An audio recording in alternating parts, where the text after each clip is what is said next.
Welcome, everyone, to the very first episode of Soul Adventure TV, where we explore what may very well be an unprecedented opportunity for humanity's spiritual and physical evolution and the choices standing before each and every individual to walk on this grand adventure, or not. Do we really know who and what we are and what we can choose to be?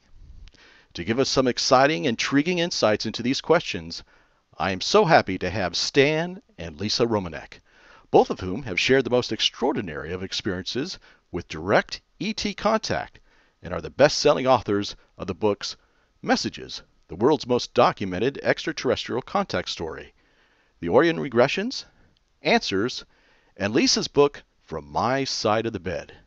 Stan and Lisa are also the subject of a soon-to-be-released documentary from J3 Films titled Extraordinary, the Stan Romanek Story. Welcome, Stan and Lisa. Stan, perhaps we could begin by you explaining for those few viewers who may not already be familiar with your story how your history of ET and UFO experiences began nearly 12 years ago in Colorado. Well, it started with my first UFO sighting. It actually was a major UFO sighting in the fact that there were a lot of people around when it happened.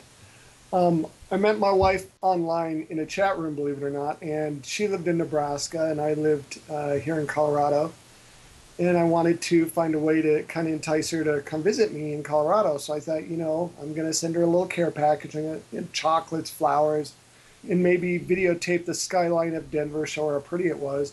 And it was a beautiful winter day. It was December 27th, right about noon, sunny out, beautiful snow-covered, mountains and trees. And I headed up to the foothills of the Rockies, and I was going to videotape the skyline, but I never made it because off to the side of the road, there must have been about 30 or so cars pulled off to the side of the road, and they were looking to my left above some power lines. Well, that would have been south above some power lines.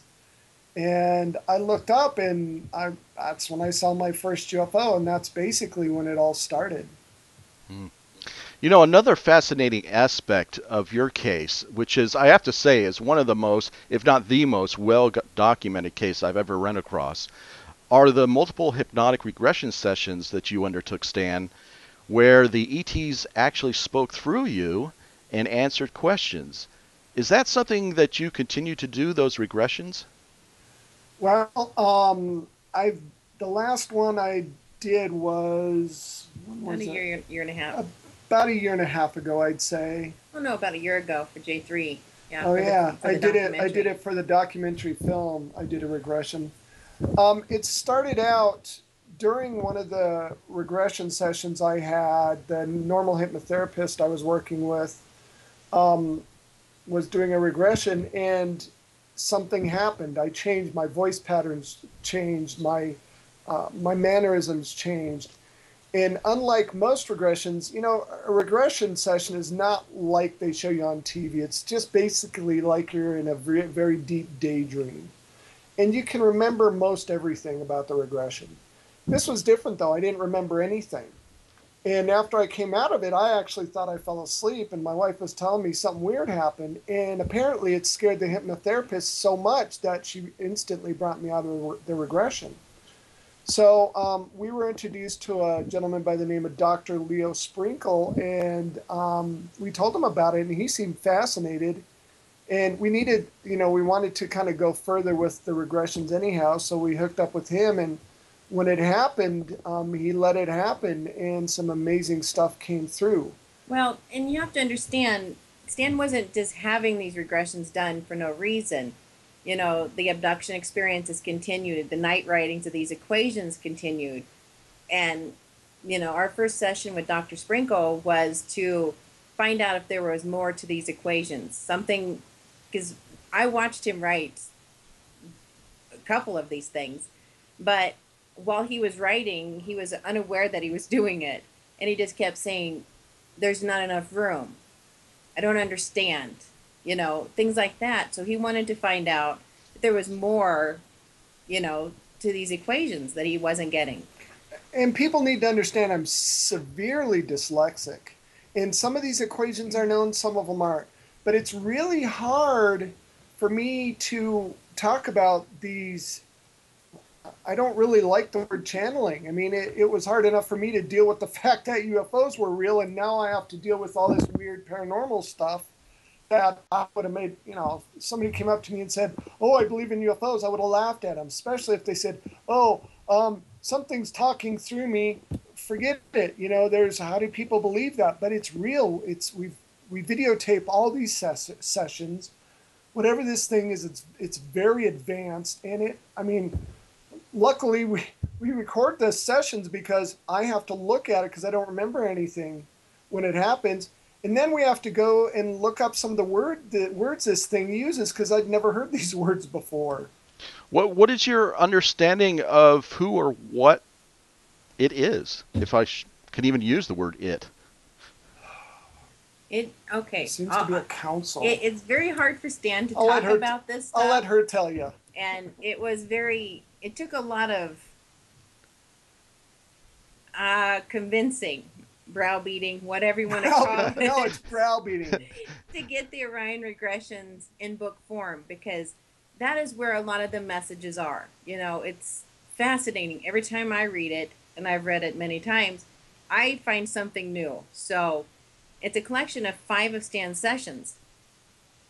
But this being that started talking instead of Stan, and we knew, yes, dear, I know.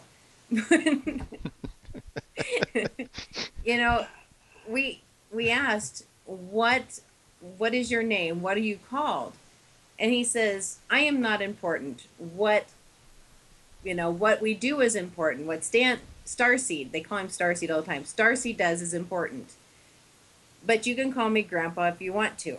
So we're like, okay, that's weird. But, it gives you this little fuzzy feeling, I guess. But he would, during the regression sessions, he puts up his hand a lot or stops. It's like he telepathically communicates with these other beings. And apparently it's a council of 3 that sometimes take turns being Grandpa, being the being that speaks through Stan. It's very strange, but it is what it is. How do you explain that to your average person without sounding like a complete nutball? Yeah. This is really happening, and there's evidence in the video, in the documentary. You'll see this, and I talk about it in the book, and I actually show this at my presentations, where this thing actually lifted up its hands because a phone rang, stopped the phone from ringing, and teleported the phone through, I don't know how many walls, 3 walls to get it somewhere else so it would calm down, it wouldn't ring anymore. There were 3 phones that were moved. So, 3 phones. If I understand you correctly, the phones literally disappeared. Yes, from a closet through 3 walls, and were found across the house in a bedroom on the bed, lined up. Oh my God. And that's not where they started. Now, for those that are interested, there are transcripts of these many of these sessions available in your books, correct? Yes, in the Orion regressions, and probably the most impressive one, I think, is in my latest book, Answers. Okay, great. Now, Lisa, I don't want to give the impression that you've been some kind of passive observer, standing by Stan while these things are happening. In fact, you've been an active participant almost from the very beginning, and some of these events have been happening to you as well. Am I correct? Yes. There's nothing passive about Lisa, just so you know. What have these experiences taught you about humanity's origins, our past, or our future? Are we who we think we are? What I've been taught is mankind doesn't know who they are. I saw something interesting on TV not that long ago. I was watching TV, and I don't usually watch the news, but I saw something on, I think it was 2020, not 2020, CNN. And they were talking about the Human Genome Project. And the head of the Human Genome Project came out on CNN live and said, look, humans, by the way, humans are only, a certain part human, and 30 to 40% of the rest of their DNA is not found on this planet. So what does that mean? Not only have I been told by those guys that humans are more than they understand, but when I saw this show on the news, it brought it home for me. And it's going to be very hard for the human population to accept the fact that, hey, humans are the hybrids. And then I learned that humans have these amazing abilities they don't even have, this ability to change quantum reality naturally. What that means is what we believe we manifest. It's a little bit different when it's one-on-one. It works better if there's a number of people involved. And I do an experiment with my presentations where I prove this point. And there are times I almost start crying because it works every time. And so it really talks about global consciousness. That being said, there are controlling factors, not factors, I'm going to say maybe whatever you want to call it, the global elite, the secret government that understands this ability we have, and they're trying hard to fight against it because they don't want to lose control. So what they do is they understand we have these abilities, so they keep us in fear. And because we believe what we believe we manifest, we control ourselves. All we have to do is understand what they're doing in their manipulations, and we don't have to put up with that, and we change everything. Lisa, I wanted to ask you specifically what impact these experiences have had on your family life. Well, we've been through some really tough times. A lot of fear, a lot of frustration, a lot of anger towards the extraterrestrials, towards each other, towards people who don't want to listen to us, against the people who break into our house, leave listening devices, that beat up Stan, that shoot at him. I mean, they almost killed him. And in the end, we are so blessed to have been on this journey. We really feel that way now. There was a time, 4 years ago, that if we could have made it stop, we would have. But, something changed, and it's just what we know now is just incredible. It's just, we are so thankful that we've been through this now. And the message is for everybody. The ones that beat me up, the ones that, the secret government, whatever you want to call them, and I don't know who they are. The ones that are trying to stop this are the ones we're trying to reach the most, because they're the ones that are most lost. And this has affected even my stepkids. Everybody that gets involved has experiences. That's what makes my case so different. Everything that happens when there are people around. You get involved, the researchers, they start having experiences. We're having a conference coming up in Florida here at the end of June 2012, end of this month. And he got involved with us not that long ago. He's already starting to have experiences himself. Wow. What do you think is, if anything, is special about this particular time in our history? In other words, why is all this stuff seemingly happening now? The human race is at a crossroads. From what I understand, from what I've been told, every emerging race comes to this point. And either they make it and become enlightened and join the neighborhood, or by design, they reach an advanced stage of technology where they can self-destruct. They'll destroy themselves, basically. And if you don't become involved, you just destroy yourself, and then the rest of the evolved species that are out in the neighborhood don't have to worry about you. Either way, it's a safety mechanism. And we are at that stage right now. Do I believe in this Mayan stuff that's going on 2012? Absolutely not, and I'll tell you why. I've done a lot of research, and it's actually in my book, Answers. The research I've done, number one, if you talk to the Mayan elders today, they think white people are crazy. They really do. And there is no word apocalypse in their language. And not only that, if you try to pair the Gregorian calendar is what we use today to the Mayan calendar, you can't compare them. It just doesn't work. They're arguing among scholars how to compare them. You just can't. And then taking the factor when Julius Caesar invented leap year, the Mayans knew nothing about leap year. So technically, if the world was going to end, it should have ended a year, maybe even 2 years ago now. But the point is that the shift is happening. Things aren't going to be wonderful. It's going to be tough. And I have something I'd like to read for you, if that's okay. Oh, please. It's from a Hopi elder. We are the ones we've been waiting for. You've been telling the people that this is the 11th hour. Now you must go back and tell the people that this is the hour. And there are things to be considered. Where are you living? What are you doing? What are your relationships? Are you in right relation? Where is your water? Know your garden. It's time to speak your truth. Create your community. Be good to each other. And do not look outside yourself for the leader. This could be a good time. There is a river flowing now, very fast. It is so great and swift that there are those who will be afraid. They will try to hold onto the shore. They will feel that they are being torn apart. They will suffer greatly. Know the river has its destination. The elders say we must let go of the shore, push off into the middle of the river, keep your eyes open and your heads above the water. See who is there with you and celebrate.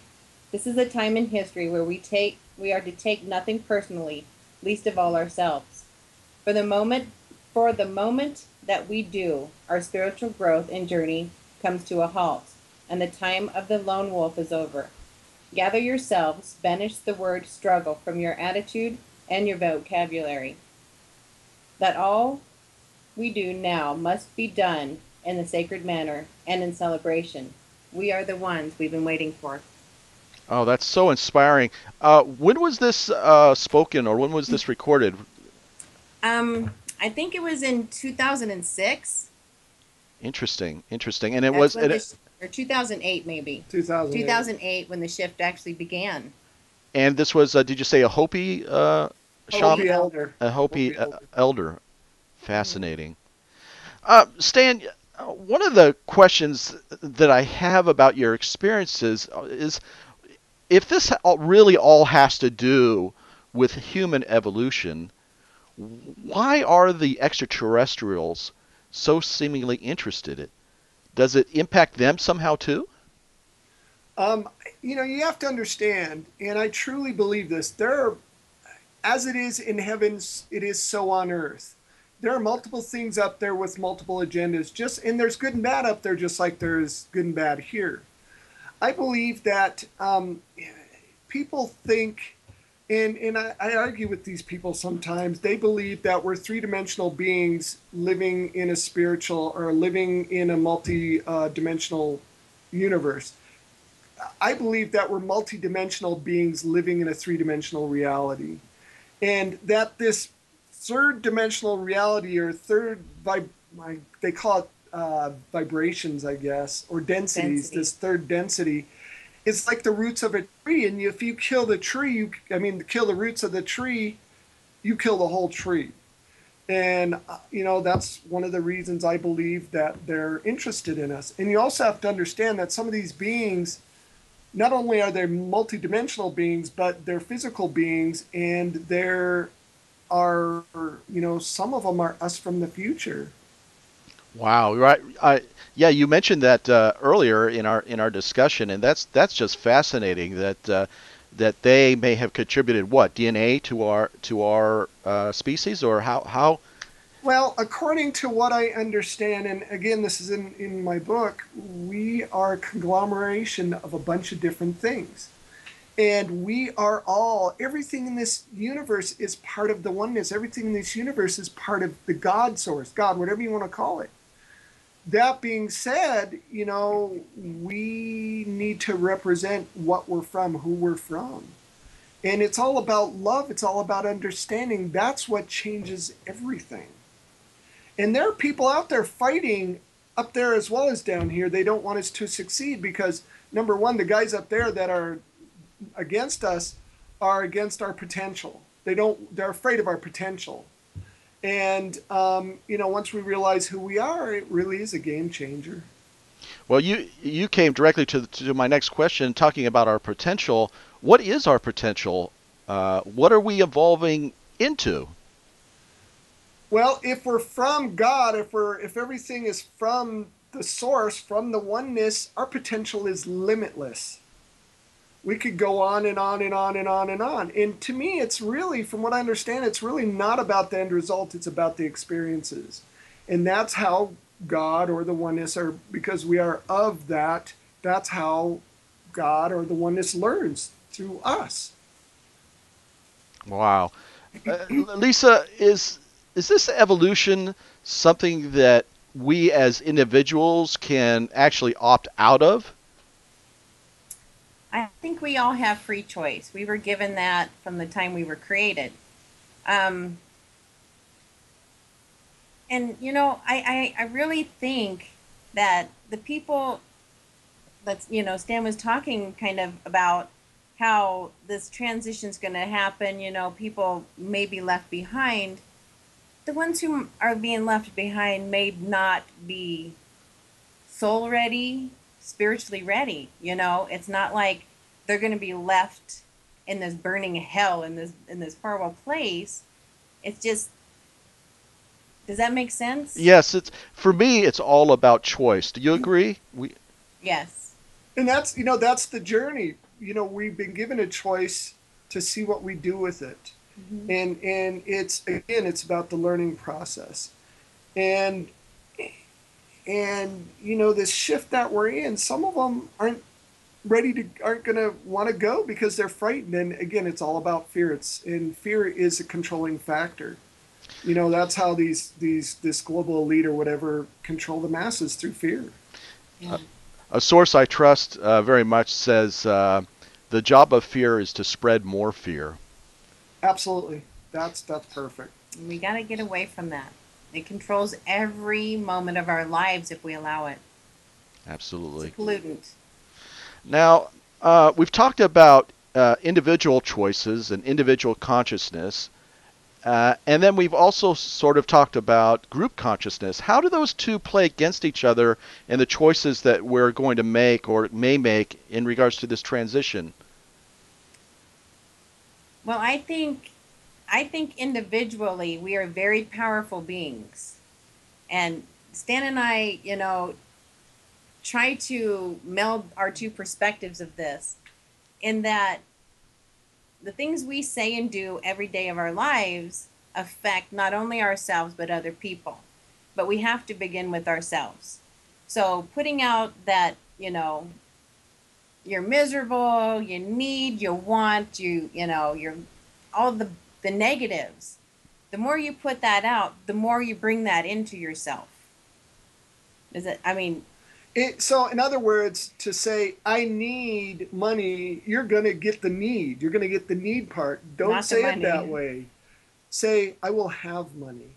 I am going to get money. I will pay my bills this month. Instead of, I need money so I can pay my bills. It's like that, in Star Wars where Luke Skywalker is there with Yoda and Yoda's teaching him some stuff and he's trying to levitate that spacecraft out of the water. Yes. And he goes, I don't believe it. And Yoda goes, and that is why you fail. That's perfect. I mean, that's really what it's about. And it's about this ability to change quantum reality naturally. but when you get a large group of like-minded, very positive people, you create global consciousness. You create this very, very, very powerful energy.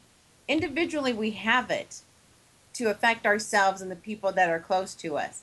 But globally, like this global consciousness is just absolutely amazing. And there's, like I said earlier, I do this test at the end of my presentation that proves this. And the reason I found this test is because of some research I did that had to do with the Maharishi Maharishi University, in correlation with Harvard, did this experiment. They went, Maharishi effect, right? they call it the Maharishi effect. Yes, thank you.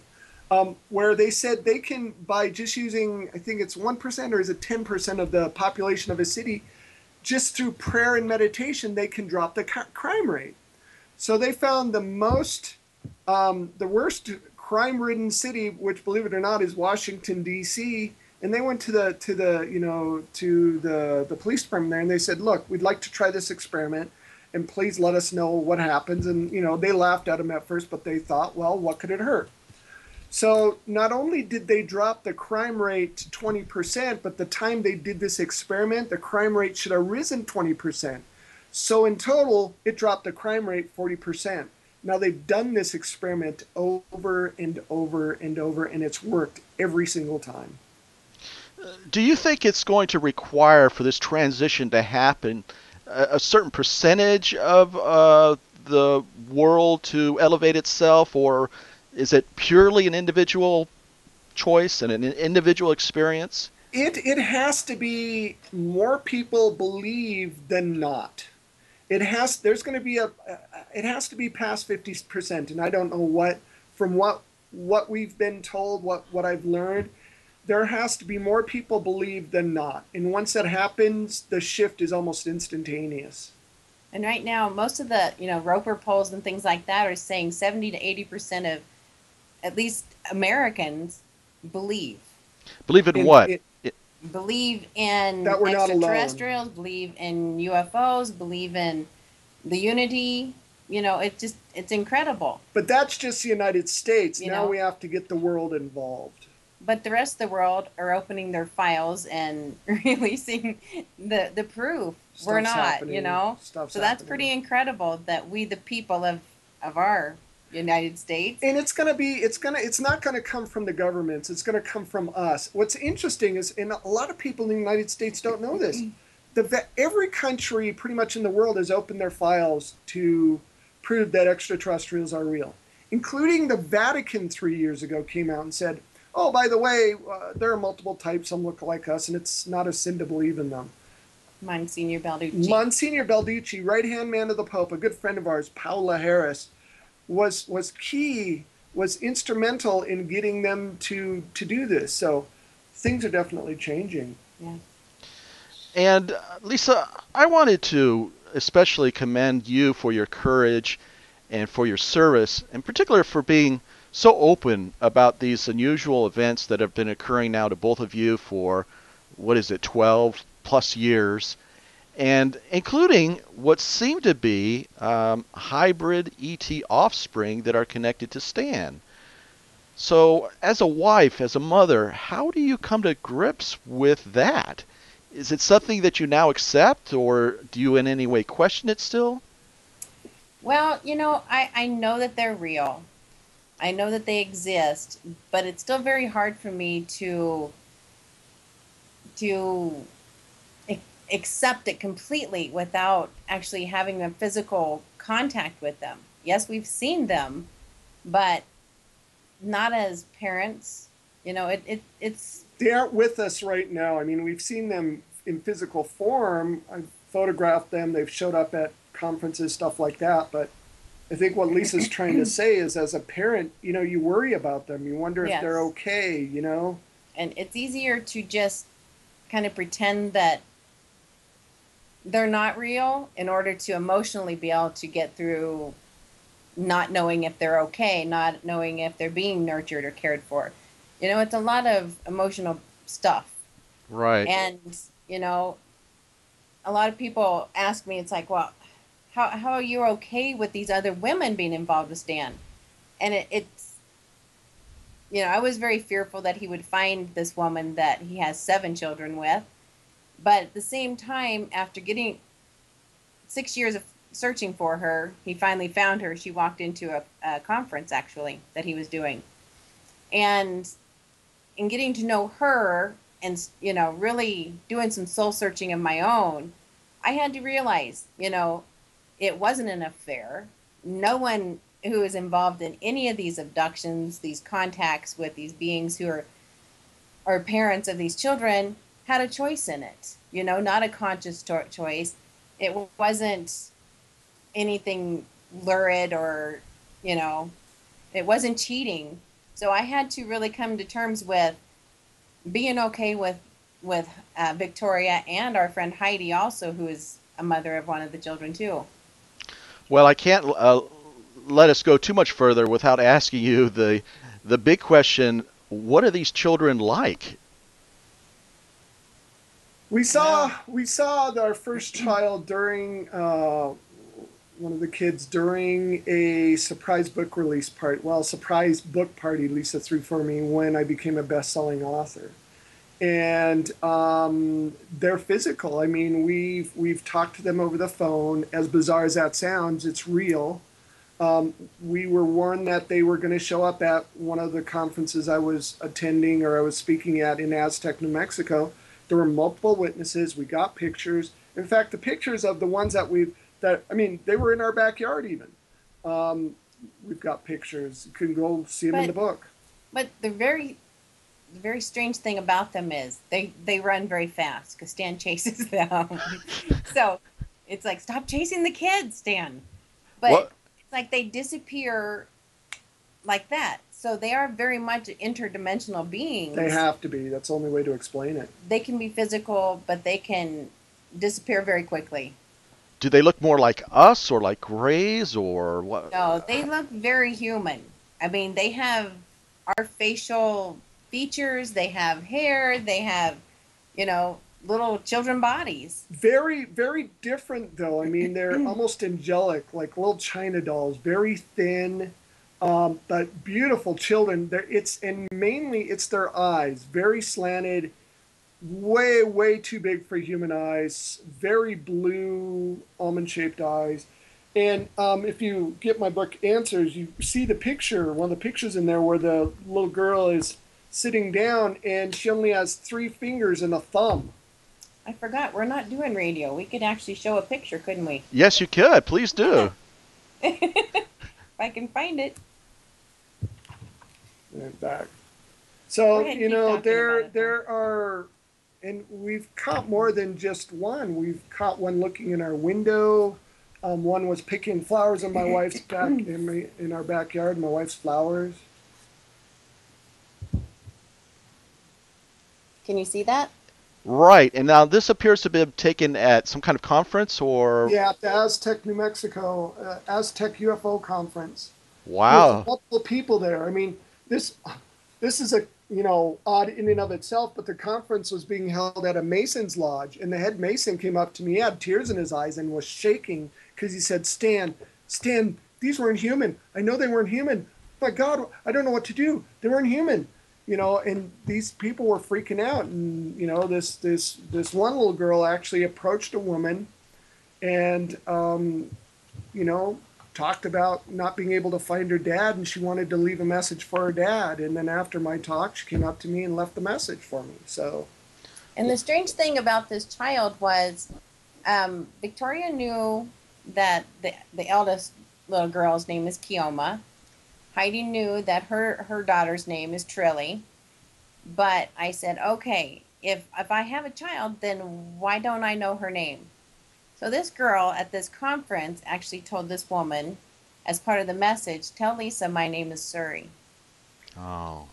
and if you So look at the picture of this little girl that we took a picture of, and you look at a picture of Lisa when she was a little girl, oh my God, it almost looks like the same picture. It's crazy. Those children are beautiful. They seem to be I think you used the word angelic and Absolutely. it actually comes through even in the pictures in the black and white pictures there. mhm. Um, Now, unfortunately, you as a couple and Stan, you've had some rather nasty encounters with. You Yeah. mentioned these, the powers that be and people roughing you up that seem to be against this process, or at least hiding the facts around it. Why would anyone want to do that? Wouldn't this transition be good for everyone? Well, I've been beaten up. I've been shot at. We get threats all the time. We recently found our second listening device in our house just a few weeks ago, and it's about control.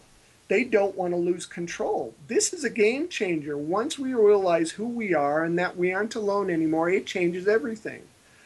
And when we find out that we don't have to depend on oil, that there is clean, free energy out there, the oil companies are freaking out. They don't want to lose control. Oil companies, gas companies, electric You companies. name it. And not just that, the people, the global elite that want to control us, the big money machines that want to control us, especially, the war machine, they aren't going. Nobody's going to listen to them anymore. They're going to be obsolete, and they're trying to fight. It's like in World War II, the Japanese, when the war was over, didn't know the war was over. Some of them, Right. and that's kind of what's going on here, I believe.